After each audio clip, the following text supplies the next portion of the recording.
Sia lodato Gesù Cristo e avanti con Maria. Buona e santa giornata a tutti voi, miei cari figliuoli, nei sacri cuori di Gesù e di Maria e nel cuore castissimo di San Giuseppe. Ben ritrovati con la nostra rubrica mattutina Santi e Caffè. Oggi è lunedì 26 gennaio. La Chiesa celebra la festa di San Policarpo, vescovo della prima comunità cristiana, padre apostolico e martire della Chiesa di Smirne in Asia Minore, una delle chiese fondate dall'apostolo Giovanni verosimilmente.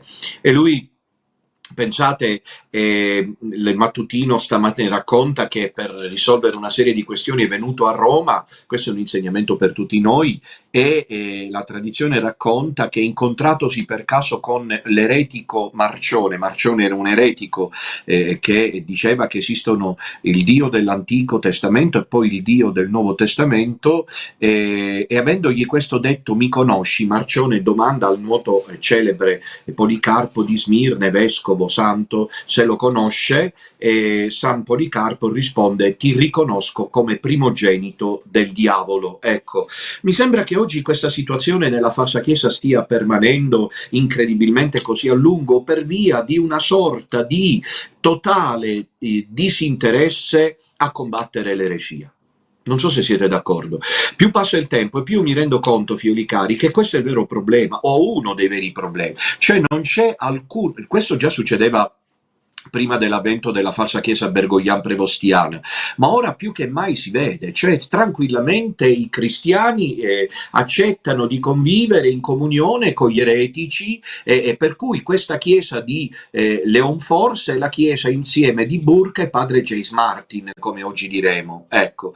E invece San Policarpo ci ricorda questa verità suprema: non si deve mai avere a che fare con gli eretici. San Girolamo diceva che se una pecora è rognosa e non la si tira via, o non vanno via le altre pecore, tutto il gregge finirà con l'essere colpito dalla rogna. Ed è esattamente quello che sta accadendo, perché i pastori hanno taciuto, Dobby Nutella ha urlato ed è indemoniato. Questo è, diciamo, un po' la sintesi estrema. I pastori tacciono quelli che dovrebbero parlare, oppure parlano, come fa Schneider in giro per il mondo, però in comunione con Papa Leone, che ora apprezza, prega, cioè, siamo a livelli, figlioli cari, che... Cioè, sentire Schneider dire al Papa si obbedisce solo se dice cose sante, altrimenti si disobbedisce, erano cose impensabili, dette da un vescovo peraltro che si dichiara fedele alla tradizione e quelle cose lì. Ecco, allora San Policarpo, che poi morirà martire, sapete come salirà sul rogo, condannato a morte per via del fatto che era cristiano. Ripeto, siamo ai primi tempi del cristianesimo, lui era discepolo dell'apostolo Giovanni, ecco, fu discepolo di Giovanni, quindi una figura di grande statura morale, pastorale, teologica.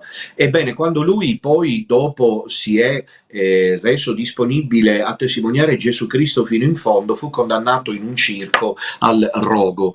Gli Atti dei Martiri raccontano, io ricordo lo stupore che provai quando lo lessi la prima volta in seminario, che volevano inchiodarlo, in qualche modo legarlo al palo dove doveva la catasta di legna essere accesa, e lui disse: come volete legarmi? Cosa volete che io fugga via? Finalmente è venuto il momento che io vada a incontrare Cristo Signore. Quindi chiese che non venisse legato e di propria iniziativa salì sulla catasta per essere arso vivo. E poi si racconta che i cristiani, le persone, i fedeli presenti al martirio si accorsero che, come una vela, il fuoco, la fiamma creava come una vela protesa verso il cielo.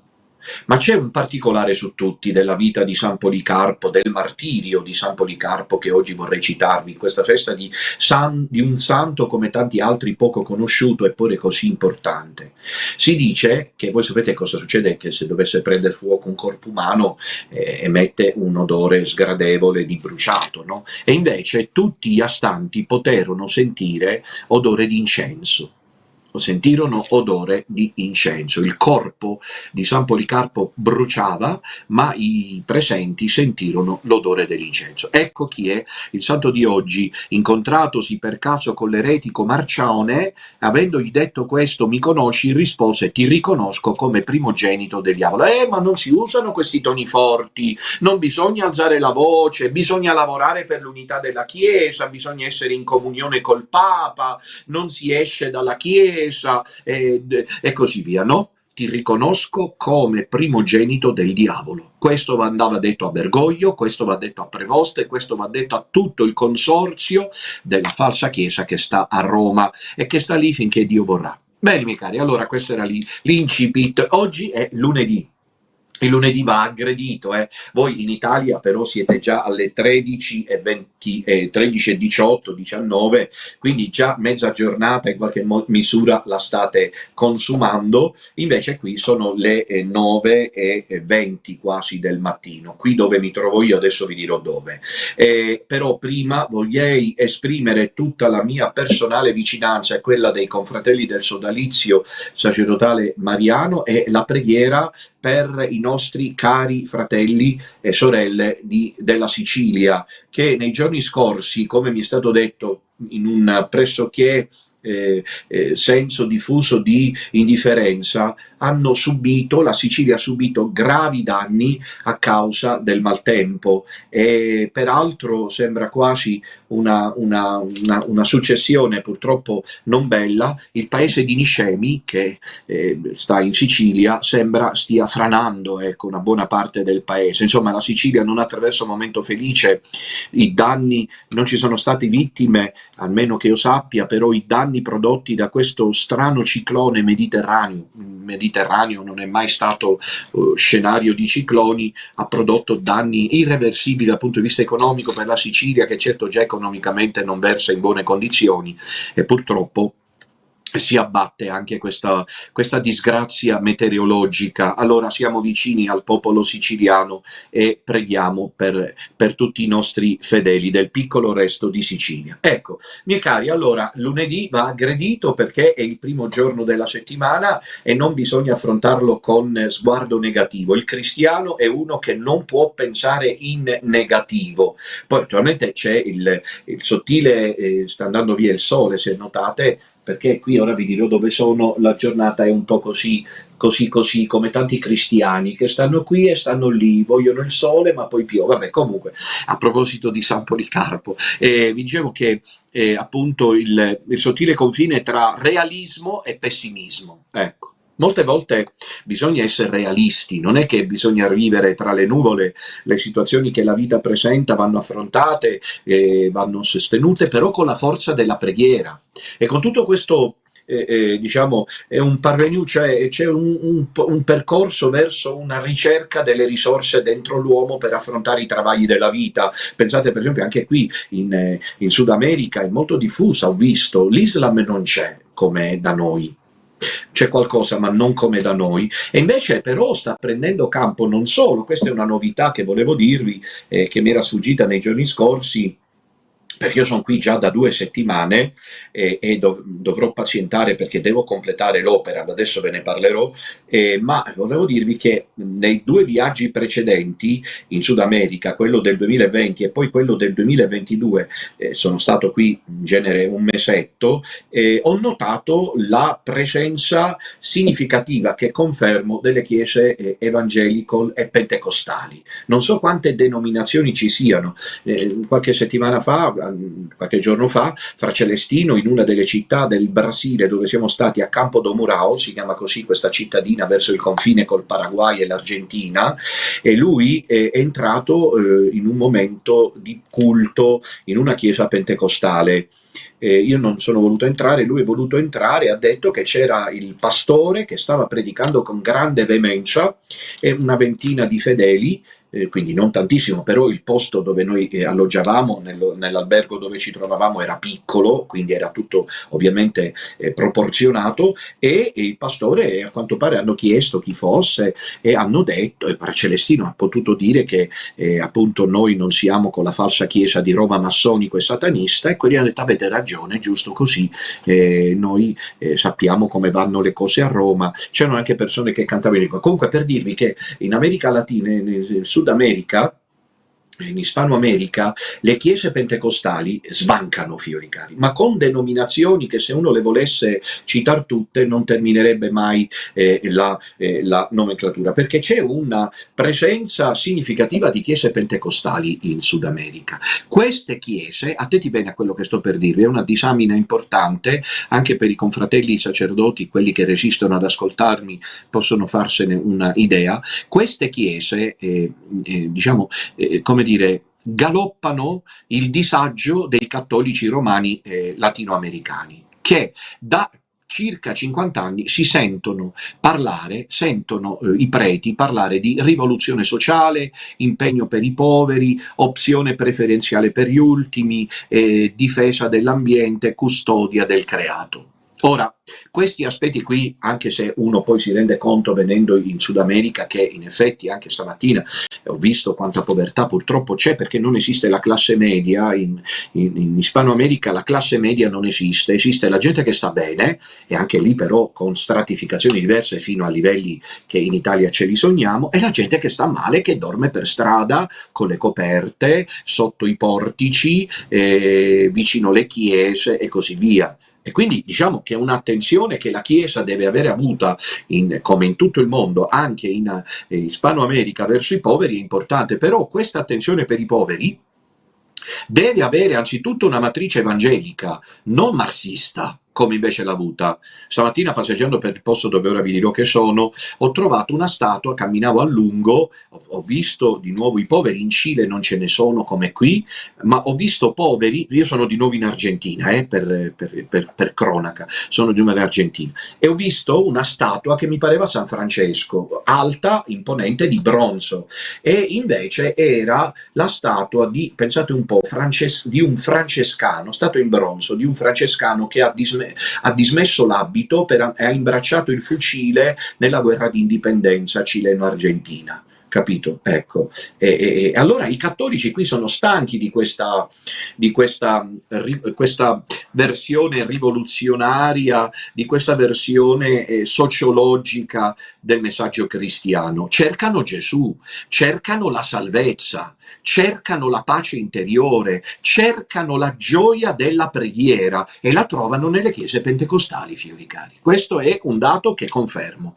A 2 settimane circa, io sono arrivato qui in Sud America l'8 gennaio e oggi è già il 26 gennaio, posso cominciare a darvi una conferma di questo tipo qui, cioè le chiese pentecostali sbancano in Sud America, sbancano perché rispondono a un disagio che i cattolici sperimentano, e che la Chiesa cattolica ufficiale, quella prima di Bergoglio e ora di Prevoste, non è più in grado di gestire, perché nelle chiese, se ci si va, i preti continuano ostinatamente a parlare di impegno nel sociale, non parlano più di Dio, di Gesù Cristo, direi, perché parlare di Dio lo sanno fare anche i buddisti e i musulmani, bisogna tornare a parlare di Gesù. Poi tu vai in queste denominazioni di chiese che trovi con saloni, generalmente sono dei saloni affittati o comprati, arrivano i finanziamenti dagli Stati Uniti d'America probabilmente, e qui i pastori hanno un modo di parlare, i pentecostali, di parlare di Gesù che ti incanta. Qui in Sud America, in particolare in Brasile, io sono in Argentina, c'è il padre Marcelo Rossi, che andrebbe richiamato a uno stile liturgico più sobrio, e che tuttavia riempie nella provincia di San Paolo, in Brasile, di centinaia di migliaia di fedeli la struttura che ha creata. Perché? Perché parla di Gesù, perché fa la preghiera di guarigione, perché invoca lo Spirito Santo, non parla di impegno nel sociale. Se lo fa però lo collega sempre nel contesto dell'annuncio del Vangelo, e la gente lì ci va. Ecco, questa era la prima cosa che volevo dirvi. Quindi un disagio del cattolicesimo romano che sembra, ai noi, è doloroso doverlo dire, fallito.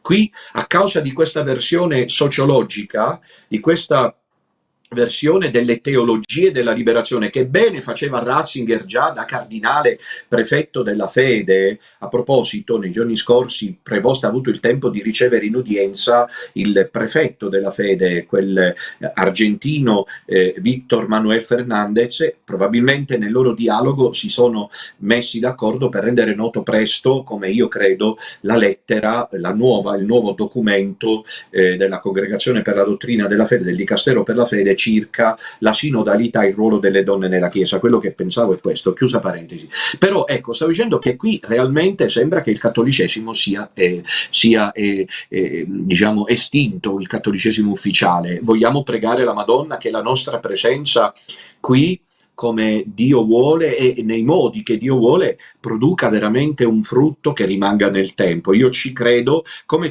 credeva San Massimiliano Maria Kolbe alla sua missione in Giappone, per cui io non so esattamente, figlioli cari, voglio parlarvi col cuore perché mi mancate, sento il vostro sostegno, la vostra preghiera in Italia, siete decisivi per me, siete la ragione, dice San Paolo, mia corona e mia gloria. Ecco, io vorrei dire di voi senza retorica che siete la mia corona e la mia gloria. Allora, con molta sincerità volevo dirvi, io ho prenotato già il volo di rientro, dovrebbe essere l'8 febbraio, però siamo nelle mani di Dio, e quindi lasciamoci guidare dallo Spirito Santo, perché la missione, come egli, lo sta andando anche molto bene. Però accanto alle chiese pentecostali, così finisco il quadro d'insieme della situazione e della idea che mi sono fatta in questo 2026, gennaio 2026, trascorso qui in Sud America, l'altra componente che sta emergendo è quella orientaleggiante, esoterico, indiano-asiatica, non so come meglio definirla, però voi mi capite. Noi ce l'abbiamo già da molti anni in Italia, è un purpurri, è il supermarket del sacro, dove Gesù, la statuina del Sacro Cuore, può stare tranquillamente, come capita di vedere anche qui, accanto al Sacro Cuore lo trovi accanto a Buddha, che ne so io, alla mano di Allah, di Maometto, sapete che c'è quel pendolo famoso, insomma, per dirvi, il sincretismo religioso è la vera piaga mondiale ormai, per colpa di una chiesa falsa, apostata, meretrice, prostituta, che scrive il documento e sottoscrive firmandolo il documento di Abu Dhabi.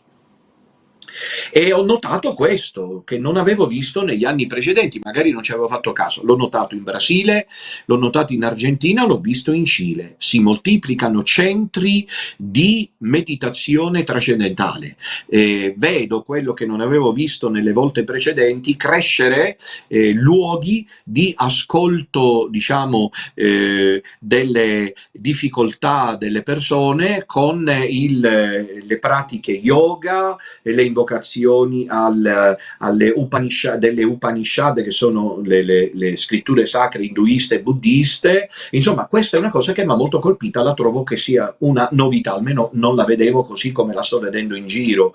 Ecco, e questo è perché c'è un bisogno profondo che l'agenzia falsa di Roma non riesce, per volere di Dio, a soddisfare, e quindi apostasia dalla fede, figlioli cari, perché anche qui in Sud America i fedeli, anziché rivolgersi a Gesù Cristo e al Vangelo, si rivolgono a Buddha, si rivolgono all'induismo, si rivolgono a chissà quale altra appunto direzione. Questo era un po' il quadro d'insieme. Forse l'aspetto, diciamo, più singolare, non so come dire, abbastanza importante, è che qui però l'Islam non si vede, proprio non si vede. Ecco, bene, allora io mi trovo oggi a Mendoza.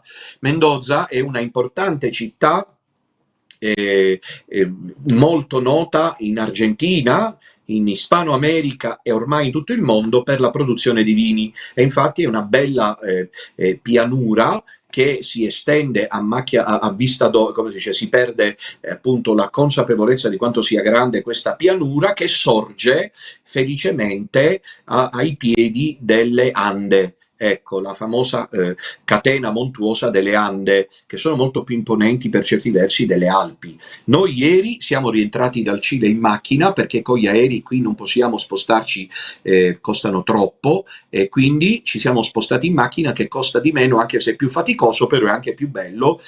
Non so se i miei collaboratori hanno potuto passare a alla regia le foto, abbiamo potuto, mettiamole in doppia però casomai, abbiamo potuto contemplare nuovamente ancora nella strada di ritorno attraverso le Ande dal Cile all'Argentina la bellezza del creato, ecco come Dio ha creato il mondo. E qui dove noi siamo passati per tornare dal Cile, da Santiago del Cile in Argentina, abbiamo potuto contemplare la vetta più alta delle Ande, da lontano naturalmente, che è quella di circa 7.000 metri, pensate. Se voi pensate che le Alpi raggiungono non più di 4.000 metri di altitudine, non vorrei sbagliarmi, ma credo che sia così, ma credo di non sbagliarmi, appunto. Qui invece c'erano le vette innevate, ma qui è estate però, fiori cari, siamo in pieno luglio, gennaio qui è il luglio che abbiamo noi, e viceversa, da noi appunto è freddo forte e qui invece è caldo afoso, caldo intenso, anche se un po' caldo non come quello mediterraneo. Ecco, quindi ci troviamo a Mendoza e adesso ci metteremo in viaggio dopo la rubrica Santi e Caffè e la celebrazione, ci metteremo in viaggio per tornare verso Buenos Aires. Oggi è il lunedì 26 gennaio, per cui volevo rendere noto che il 28 gennaio, mercoledì 28 gennaio, nel pomeriggio saremo, appunto, dirò dove, a Buenos Aires, per incontrare, se lo vogliono, anche se è un giorno lavorativo, i fedeli del piccolo resto argentino che stanno a Buenos Aires o nei dintorni. Ecco, questo quindi mercoledì 28 gennaio di nuovo siamo a Buenos Aires. L'esperienza della missione procede molto bene. Vorrei subito dirvi un paio di cose importanti e rapidissime, perché vorrei raccontarvi di tutto. Se io volessi potrei fare il milione di Marco Polo, cioè veramente è un'esperienza incredibile quella che stiamo vivendo. Dunque, procediamo con ordine. Allora, innanzitutto mi sembra che questa missione qui in Sud America sia diversa dalle altre che ho fatte, perché io vengo qui con dei titoli che mi sono stati consegnati e voi sapete a che cosa mi riferisco, e posso dirvi che io, indipendentemente dalla, per quelli che non ci credono, dalla inautenticità, o per quelli che ci credete dalla autenticità di questa folle iniziativa divina che salverebbe la Chiesa in altro modo, come dice Caterina Emmerich, Dio aveva altri disegni. Io credo che i nemici pensino che questo sia possibile, perché finora non c'è nulla di stravagante in noi, ci abbiamo azzeccato con i pronostici, e io sento di essere venuto qui in modo diverso. Lo avverto e lo percepisco molto forte. Sento che le celebrazioni della messa che faccio portano tanto beneficio, portano tanta grazia. Lo dico con estrema libertà, perché questa libertà con cui lo dico potrebbe essere al contrario non un segno di superbia, ma proprio un segno di libertà interiore e perciò di distacco. Ma mi pare di potervi dire, miei cari figlioli, che tutta l'opera cresce. Cioè non cresce adesso solo il piccolo resto ispanoamericano, e ancora vi faccio presente che mancano la Colombia e il Messico. Ecco, se voi pazienti Stati Uniti, ecco, il mio tour vorrebbe tenere presenti queste tappe. Io devo andare in Uruguay e poi vorrei, ecco, come vi ho detto, l'8 dovrei tornare, ma se voi mi sostenete con la preghiera e la fondazione riesce a garantire l'aiuto, io vorrei raggiungere appunto la Colombia, il Messico. Poi mi metterò d'accordo con padre Ciabelo per tempo, e con padre Tamaio, e ancora con i sacerdoti del sodalizio sacerdotale mariano in Italia, perché la mia intenzione è che intorno a fine febbraio, se io mi intrattengo ancora, esattamente nella penultima, scusate, nell'ultima settimana di febbraio, che va da lunedì 23 febbraio a sabato 28 febbraio, quindi fra un mese, vorrei tenere, ho deciso nella preghiera, come guida del piccolo resto, di renderlo pubblico, un incontro internazionale dei sacerdoti del piccolo resto. Internazionale significa mondiale, quindi troverei lo dirò per tempo soprattutto ai confratelli italiani ai quali mi sto rivolgendo proprio per dire loro che si preparino, perché appunto la settimana dovrebbe essere questa, ma aspettate conferma, dal 23 al 28 febbraio, ecco, in cui sceglieremo una destinazione qui, casomai in Hispano America, per incontrarci coi sacerdoti, perché ce n'è qualcun altro che vorrebbe aderire, di quelli naturalmente non conosciuti. Sarà a porte chiuse, naturalmente poi faremo una sorta di come dire, documento finale. E naturalmente a questo raduno parteciperanno solo i sacerdoti. L'unico autorizzato a partecipare come laico sarà Vicente Montesinos, perché appunto lui è direttore di Adorazione e Liberazione. Ieri lo dico a Vicente perché penso gli potrà fare piacere, abbiamo incontrato gente proprio in mezzo alle Ande. Siccome si era bloccata la strada, adesso vi racconto questo episodio, si era bloccata la strada praticamente dopo che alla frontiera dal Cile all'Argentina abbiamo perso un'ora e mezzo per i controlli. Quando siamo entrati in territorio argentino siamo rimasti 2 ore bloccati circa, perché un fiume è esondato e quindi la strada è stata bloccata a causa dello straripamento del fango, eccetera. Quindi 2 ore fermi. Allora in queste 2 ore fermi abbiamo potuto, io no, ma gli altri, le sorine in particolare, hanno potuto parlare con la gente del luogo, e una famiglia diceva di seguire Adorazione e Liberazione, cosa che ci ha riempito veramente di gioia, perché in un posto dove non te l'aspetti, Usballata mi pare che si chiami questa cittadina a ridosso delle Ande nel versante argentino, non ti aspetti, ecco, che se no, Radio Domina non la conoscevano, però conoscevano appunto Adorazione e Liberazione. Quindi Vicente Montesinos sarà, lo dico perché anche lui così può organizzarsi, chiamato a partecipare a questo raduno che faremo prossimamente. Ecco, allora ieri abbiamo fatto un viaggio avventuroso, vi assicuro, 10 ore di macchina quando dovevano essere 5-6.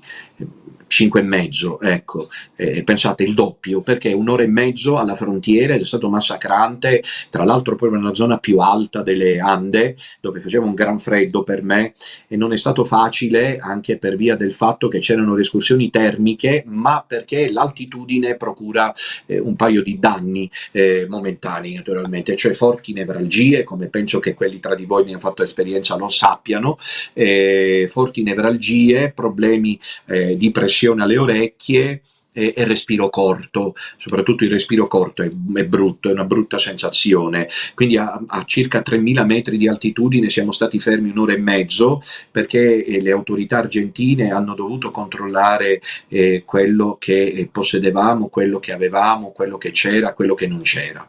E poi dopo l'attraversamento della frontiera, quando pensavamo che tutto si fosse risolto, invece no, abbiamo dovuto conoscere il problema dell'esondamento, dell'esondazione, scusate, del fiume, di un fiume che non so quale sia, forse era proprio il fiume Mendoza, comunque un fiume che è andato a causa delle piogge fuori, e quindi in pratica siamo rimasti fermi circa 2 ore. Siamo arrivati piuttosto provati a Mendoza, ma pieni di gioia, perché a Santiago del Cile sono stati 3 giorni di grazia in cui abbiamo potuto incontrare tanta gente per strada, naturalmente abbiamo fatto l'apostolato che Dio comanda, e anche le celebrazioni sono state, vorrei dirvi quindi che tutto il piccolo resto, anche quello italiano, sta crescendo con quello che io sto portando avanti qui in Sud America. Tutta l'opera cresce, anche voi che siete in Italia e seguite queste dirette, anche se non sono quelle col ritmo a cui siete abituati, mancano quelle serali per ora. Ieri non c'è stato il Padre risponde, però ecco, sostanzialmente io sento nel mio cuore, chiedo a voi, non posso vedere i commenti, ma spero che confermiate, perché mi sarebbe di grande conforto questo, sentire che ho ragione, cioè sento che tutto il piccolo resto sta crescendo. È un respiro internazionale decisivo che stiamo facendo crescere. Tra l'altro il messaggio che padre Tamayo ha ricevuto da Gesù, e a questo punto sarebbe impostore pure lui, io a questo punto veramente dico che i nemici rischiano la dannazione eterna. fin tanto che prendono di mira solo me, però c'è gente proprio indiavolata, indemoniata secondo me, è per quello che noi abbiamo prova che siamo da Dio, perché ci saltano addosso. Allora, intanto, dopo aver preso di mira di me, hanno preso di mira a lungo Fra Celestino. Ora anche padre Tamaio è un impostore perché non è vero che riceve i messaggi. Allora veramente ci vuole coraggio a essere così cattivi, eh. Quelli che ci attaccano sono persone cattive, e io non vorrei essere al loro posto, perché se i messaggi e l'opera e la missione che io porto avanti è vera, se Fra Celestino è un uomo santo, se padre Tamaio il messaggio che ha ricevuto da Gesù è vero, insomma questi si mettono nei guai, stiano veramente molto attenti. Padre Tamaio aveva detto, Gesù gli aveva detto siate apostoli. Ecco, io credo che il riferimento non è solo adesso ai sacerdoti, ma credo che sia rivolto a tutto il piccolo resto. Anche se non potete essere qui con me e non potete venire, il vostro sostegno nella preghiera, voi dovete pregare che il messaggio si diffonda, voi dovete pregare che l'opera cresca, che il piccolo resto che sta diffondendo e difendendo la fede cattolica possa avere da Dio la benedizione per crescere anche in queste meravigliose terre dove io mi trovo. Quindi tutta l'opera cresce, E c'è una caratteristica che vorrei sottolineare, perché mi pare molto importante, figlioli cari, e cioè che rispetto al passato questi incontri sono molto intensi. Ecco, c'è amore, c'è stima nei miei confronti. Domenica, ieri mattina, al termine della messa, il fedele cileno che mi ha salutato, che io saluto con affetto, mi ha detto padre, è un piacere sempre ascoltarla, e poi mi ha regalato i sigari, ecco, l'ho scritto anche nel post. Questo, ho ricevuto sigari in Argentina, in Brasile e anche ora qui in Argentina. È una cosa ormai mondiale che Dominutella fumi il sigaro, ecco. Ma quindi incontri intensi che, come stanno vedendo quelli che sono con me, vi ricordo che ci sono i seminaristi e un gruppo di suore che resteranno qui, che sposeranno la via missionaria, mentre in Italia la settimana prossima, volevo comunicarvi, entrano 3 novizie nella Compagnia di Maria. Ecco, quindi questo 3 novizie, insomma 3 postulanti nella Compagnia di Maria. Quindi vedete, l'opera cresce e cresce attraverso la sofferenza. Non c'è opera di Dio che non passi dalla croce.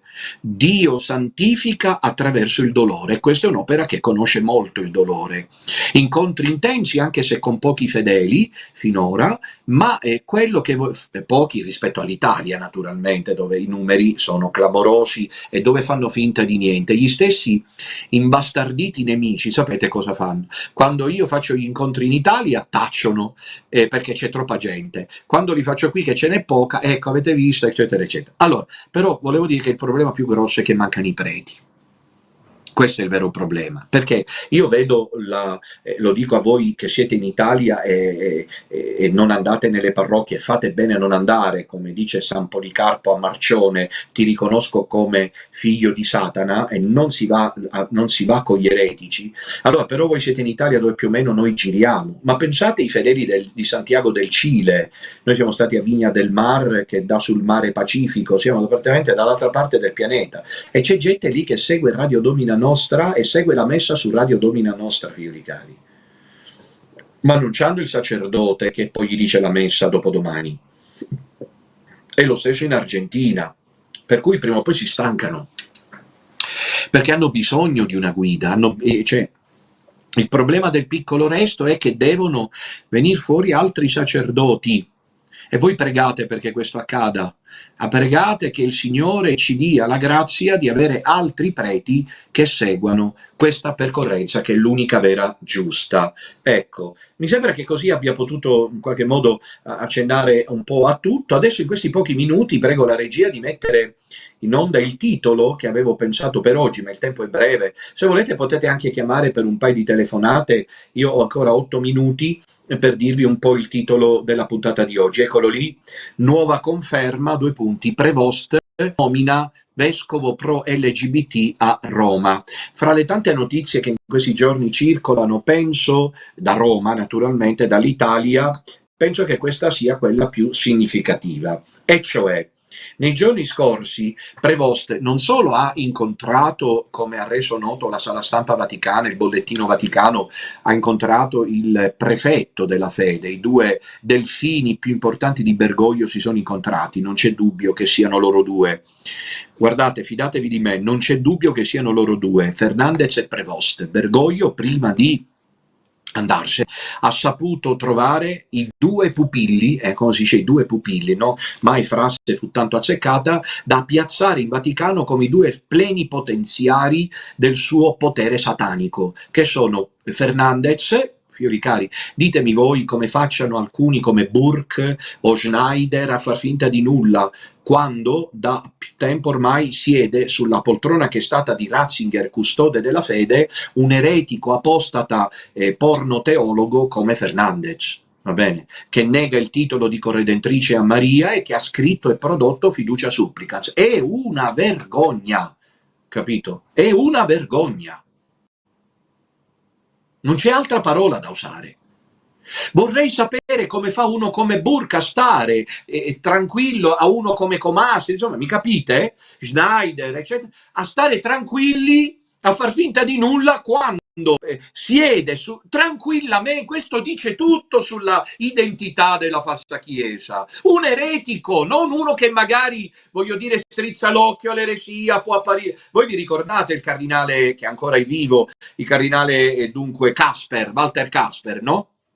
Bene, allora il paragone ve la dice chiaramente. Casper non ha prodotto documenti in quanto prefetto, non mi ricordo di quale congregazione, quello credo per il dialogo ecumenico, eretici, capito? Eretici. Giovanni Paolo II non ha permesso che ci fossero documenti eretici, anche se c'è chi poi, siccome ce l'ha col Concilio Vaticano II e ce l'ha con Giovanni Paolo II, vuole a tutti i costi trovare una motivazione eretica anche in Giovanni Paolo II, vabbè, affari loro. Ma che oggi sieda sulla poltrona del prefetto della fede, come prefetto della fede, Victor Manuel Fernandez, l'autore di Fiducia Supplicans, signori cari, qui vi rendete conto a che livelli siamo. I due pupilli si sono incontrati di Bergoglio, perché sono loro due.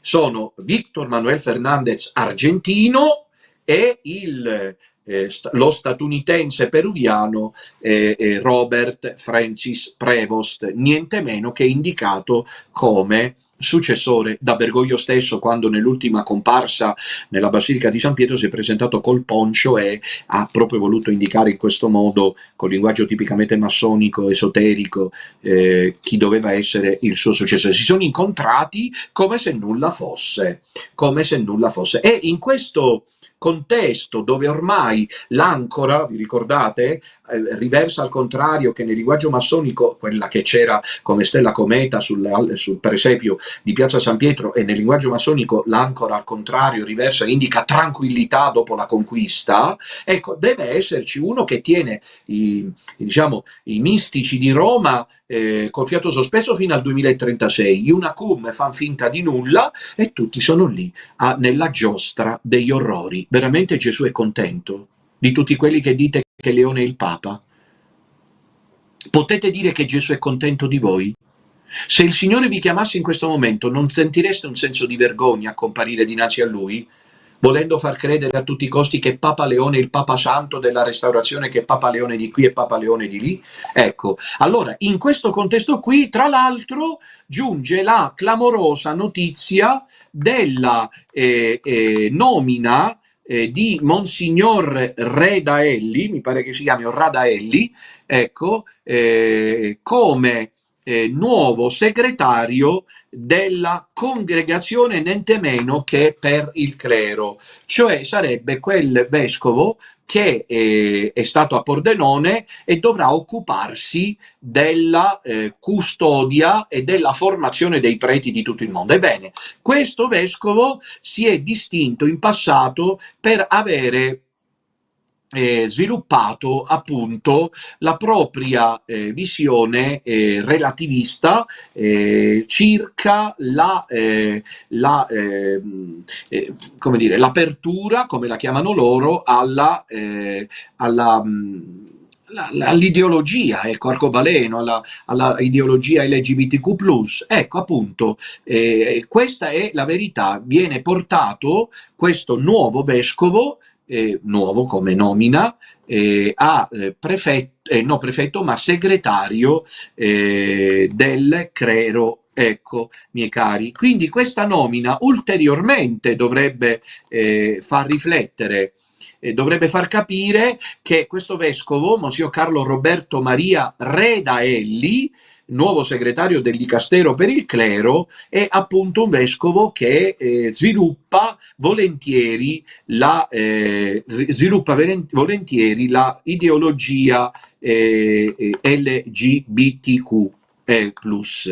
Ecco, e naturalmente c'è stato un gran parlare di questo, anche se quelli che poi devono farlo non lo fanno, circa il dissenso, la preoccupazione e l'affermazione che Prevost è niente affatto il Papa che vuole custodire la tradizione cattolica, perché se mi piazzi un vescovo come questo qui, Redaelli, vescovo di Pordenone, quale segretario per il clero, è evidente che peraltro, appunto, come stiamo dicendo, è un vescovo che ma questo ormai sta diventando di moda. D'altra parte vi ricordo che Monsignor Francesco Savino è lì tranquillamente a Cassano allo Ionio dopo le follie eretiche pronunciate l'anno scorso tra settembre e ottobre, eppure nessuno l'ha punito, e questo è lo stile. Questa è la chiesa di Bergoglio che gattopardianamente va avanti facendo finta che è cambiato tutto. Non è cambiato proprio nulla.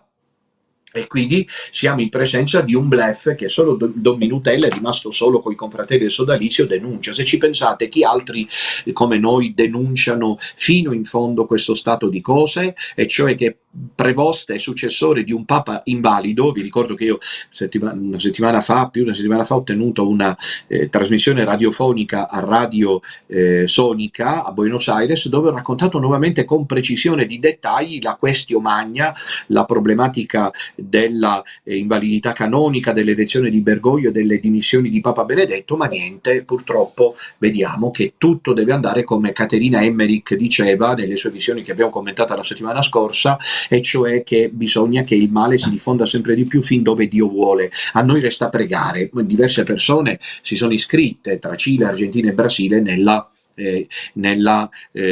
registro della confraternita del Santissimo Rosario, quindi una confraternita che diventa internazionale. E quindi questa è la chiesa di Prevost, una chiesa dove stanno a quanto pare dopo 8 mesi insieme personalità come questo succedeva già con Bergoglio, come padre James Martin e Burke. Voi mi potrete dire, ma questo appunto c'era già ai tempi di Bergoglio. Sì, ma nessuno diceva che Bergoglio era il papa del cambiamento in direzione della restaurazione e che si sarebbe voltato pagina. Invece la Nuova Bussola Quotidiana e tutti gli altri Unacum della galassia Unacum non smettono di dire che questa è la chiesa che ha voltato pagina. Dove ha voltato pagina questa chiesa? Perché Prevost si veste all'altare un po' meglio, ma perché non la piantano questi cattolici bacchettoni, unacumisti bacchettoni? Piantatela di prendere in giro le vostre coscienze, pensateci bene prima di comparire davanti a Dio, soprattutto quelli che avete posti di responsabilità, e parlo dei preti pastori e dei direttori di social network cattolici che stanno sempre lì a denunciare, ma guai ad andare fino in fondo. No? Da Casalini a Cascioli, insomma tutti gli altri che sapete, ecco.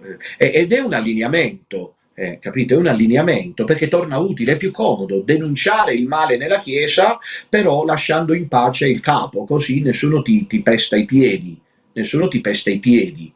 Beh, questo è il dato di fatto. C'è un articolo, ma ormai ho terminato, avremo modo magari di leggerlo, che passo a leggere il passaggio. Un indizio significativo che indica gli sforzi di Leone, sarebbe Prevost, per l'unità interna è rappresentato dalle figure ecclesiastiche che ha già incontrato, dal cardinale Burke a padre James Martin. Dico, vi rendete conto voi, no? Il Papa sembra intenzionato ad ascoltare ogni punto di vista all'interno della Chiesa. No, questo non è un voler ascoltare tutti i punti di vista. Tu non puoi ascoltare il punto di vista. Vedete quanto sono ipocriti gli Unacum? Questo è un articolo tradotto in italiano da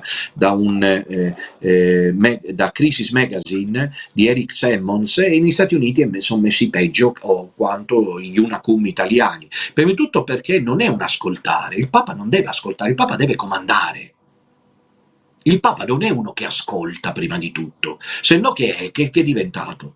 Il Papa Pio X si rompeva le scatole ad ascoltare, Pio X comandava e la Chiesa andava a tutta dritta, capito? La nave la navicula Petri procedeva bene, perché il nocchiero era uno sicuro.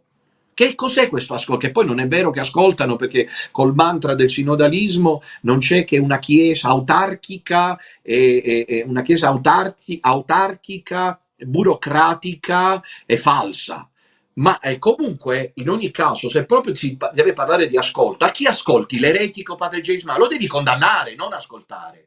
Ma perché Eric Sammons non scrive che Prevost l'ha accolto nella biblioteca privata del Santo Padre, dove si ricevono i capi di Stato e le grandi autorità morali del pianeta e politiche? Perché non lo scrive? Vorrei scrivere a Eric Sammons chiedendogli: ti sei chiesto come mai il tuo Papa Leone, e che tu vuoi far credere che fa questo perché deve accogliere, ascoltare, ha ricevuto James Martin nella sala delle udienze private della biblioteca privata del Santo Padre, e perché invece il cardinale Zen è stato ricevuto in piedi in una qualunque stanza del Vaticano? No, queste domande non si pongono. E io sono siciliano, non vedo, non sento, non parlo. Questi sono gli Unacum. Non vedo, non sento, non parlo. Non vedo, non sento, non parlo. Dove devono andare a fondo, fanno gli ipocriti e diventano, loro malgrado, voglio sperare, collaboratori di Satana. Operano col diavolo, perché il diavolo vuole che le cose stiano così. Vuole che, per esempio, la nostra opera, che non è nostra, è quella del cielo, venga bloccata, paralizzata, venga perseguitata, che ci siano sempre nuovi colpi di scena affinché l'opera che io sto portando avanti sia delegittimata, perché è il diavolo che non vuole. Invece poi, guardate, è un continuo gioco pirotecnico a chi la scrive più grossa, a chi la spara più grossa tra gli Unacum. Per cui il Papa è il Papa dell'ascolto, allora deve ascoltare padre James Martin e il cardinale Burke. A parte il fatto che il cardinale Burke perde ogni decoro cardinalizio quando accetta di stare una chiesa nella quale celebra con la cappa magna, ma è nella chiesa di padre James Martin. Il prezzo è stato alto da pagare, perché deve star zitto, non deve la censura, l'embargo, capito? Non deve parlare della congiura LGBTQ+, che comanda a Roma. E poi non devi ascoltare un eretico, il Papa non ascolta un eretico, il Papa condanna l'eretico. Perché lo condanna? Lo insegna San Tommaso d'Aquino, per il bene di tutto l'organismo, il corpo mistico di Cristo che è la Chiesa. Ecco, questo è quello che accade in Italia e che accade nel mondo. Si vuole a tutti i costi, dopo ancora 13 anni, far finta di nulla. Noi, fiori cari, stiamo faticando non poco, però siamo molto contenti. Parlo di me e del mio team, siamo pieni di gioia e sentiamo che lo siete anche voi. Come ho detto all'inizio, l'opera sta crescendo insieme a voi, e così insieme, con la corona del rosario tra le mani, guardando alla Madonna, sapendo che la Madonna è con noi, che la Madonna ci accompagna, la Madonna ci protegge, noi andiamo avanti per questa strada che Dio ci ha tracciata. Io continuerò, ovviamente, adesso mi metto in viaggio dopo la messa, che celebro in camera, e prego per tutti voi, vi metto tutti nel calice, mi metterò in viaggio col mio team per raggiungere Buenos Aires. Ricordo ai fedeli di Buenos Aires che seguono Radio Domina Nostra che se vogliono mercoledì dopodomani 28 gennaio io sarò a Buenos Aires nel pomeriggio alle 18 circa per la Santa Messa, se vogliono, ecco, perché poi devo mettermi in viaggio di nuovo. E poi, ecco, per quello che riguarda, come ho detto, il raduno internazionale, che è qualcosa di diverso dall'incontro nostro che sarà a Latere, cioè il nostro dei sacerdoti già appartenenti al sodalizio, è un'altra cosa, però ho pensato di estendere in questa probabilmente ultima settimana di febbraio, che va dal lunedì 23 febbraio a sabato 28 febbraio, siamo già in piena Quaresima, ecco, di estendere l'invito a tutti quei preti che chissà mai seguono Radio Domina Nostra, sono stufi di questo, magari vedono, vista la campagna di discredito diffamatoria verso di me, che ci sono altri preti santi e seri, cito Padre Ciabelo, cito Don Enrico, cito Padre Tamaio, insomma è una compagine seria questa, di preti seri, di uomini di Dio, uomini di fede, che si riuniscono insieme per un incontro sacerdotale internazionale. Cari confratelli d'Italia e dell'estero, caro Vicente, lo vuole la Madonna, lo vuole la Santa Vergine al termine di un percorso di preparazione.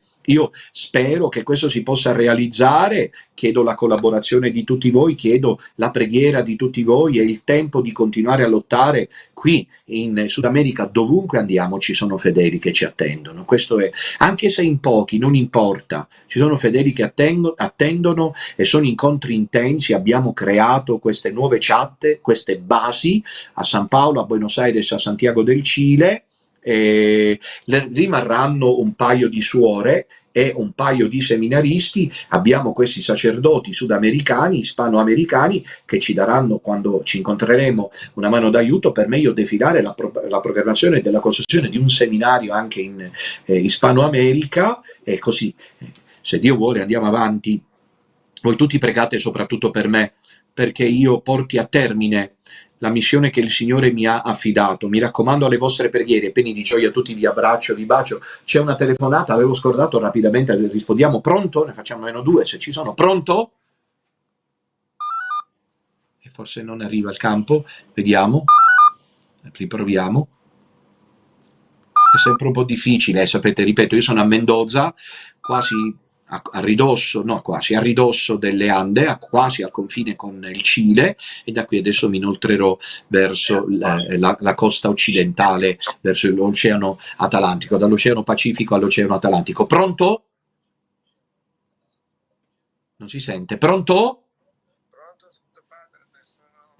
Un momento che non si sente. Un momento, vediamo se facciamo così e poi di nuovo così. Pronto? Non si sente. Non so cosa è successo. Peccato, perché è in linea, ma non si sente. Ecco, adesso sì. Pronto? Pronto? Eccoci. Pronto, Santo Padre. Eccoci. Pronto, Santo Padre, sono Maurizio Ottavis da Torino, Casa Betania. Ecco, bene, bene. Da Torino. Sono felice di sentirla e non ho tante cose da dire, solo che ci mancate, ma vi seguiamo tutto da qua e ci manteniamo informati su tutto. Siamo con voi, vi appoggiamo tutto quello che fate perché siamo sicuri che arriva il cielo. Grazie, mio caro. Vi vogliamo tanto bene. Grazie. Ci mancate fisicamente, ma andate avanti su questa, perché questa è la via giusta. Grazie. Grazie, mio caro, Dio ti benedica. Bella telefonata di sostegno e di incoraggiamento. Anche voi mi mancate, è sempre bello stare con i fedeli del piccolo resto in Italia, naturalmente, è inutile dirlo. E io tutti vi saluto con affetto. Rapidamente un'altra telefonata e poi chiudiamo, perché io poi dovrò fare strada, sono 1000 chilometri per Buenos Aires, ma con l'aereo non potevamo. Pronto? Cristo, Dominotella. Come? Sono Luciano da Mantova. Ah, Luciano da Mantova. Sono Luciano da Mantova. Sì, sì. Laudato Jesus Cristo. Don, volevo chiedere una grazie, scusi perché sono in macchina, grazie per tutto quello che state facendo, per la convinzione sempre di più che mi date anche al nostro piccolo gruppo di Mantova. Volevo chiedere una cosa, può fare la benedizione col G7 anche in date diverse dall'Epifania? No, bisogna farla solo, ti benedico, bisogna farla solo sulla propria abitazione. Stiamo parlando di quella del 6 gennaio, già abbondantemente superata. Bene, miei cari, concludiamo qui, rimaniamo in unità di intenti, di preghiera, con l'entusiasmo della fede, con la gioia. Non ne avete idea di queste sorine, ma io ho sempre sostenuto che le donne siano più energiche degli uomini, o prova che è così.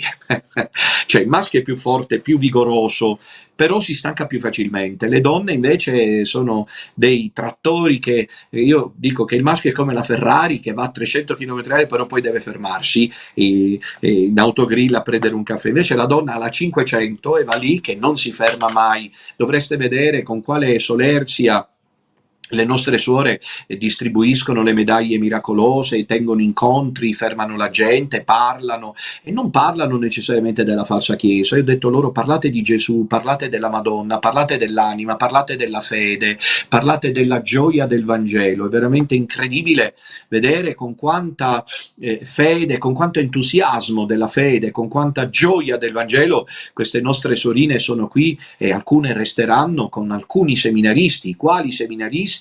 Anche loro stanno affrontando tanti sacrifici, quelli che sono con me. Saluto gli altri 3 che sono a Medellin e che presto, se Dio vorrà, raggiungerò, ecco, perché ci si unisca tutti insieme e insieme si vada avanti in questa grande famiglia. Noi ci siamo una realtà, fiori cari, identitaria, profondamente identitaria, con una direzione ben precisa, che è quella che oggi San Policarpo ci ricorda quando dice a Marcione gli chiede: mi conosci? Sì, tu sei il figlio del diavolo. Noi abbiamo questa direzione, niente a che fare con gli eretici, costi quel che costi.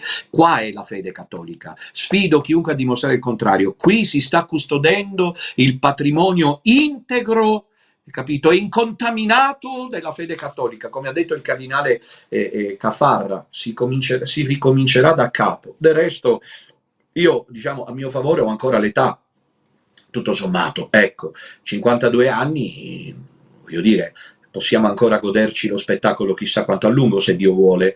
Quindi siamo qui, nelle mani di Dio, andiamo avanti, perché l'opera che io sto portando avanti qui vi appartiene, cresce qui, ma cresce con tutti voi. Io sento che anche voi lo avvertite, che quest'opera sta crescendo tutta insieme, sotto lo sguardo di Gesù e Maria. Vi benedico in nomine Patris et Filii e Spiritus Sancti. Amen. Adelante con Maria, in Argentina e in toda la América, la Hispanoamérica. Adelante con María.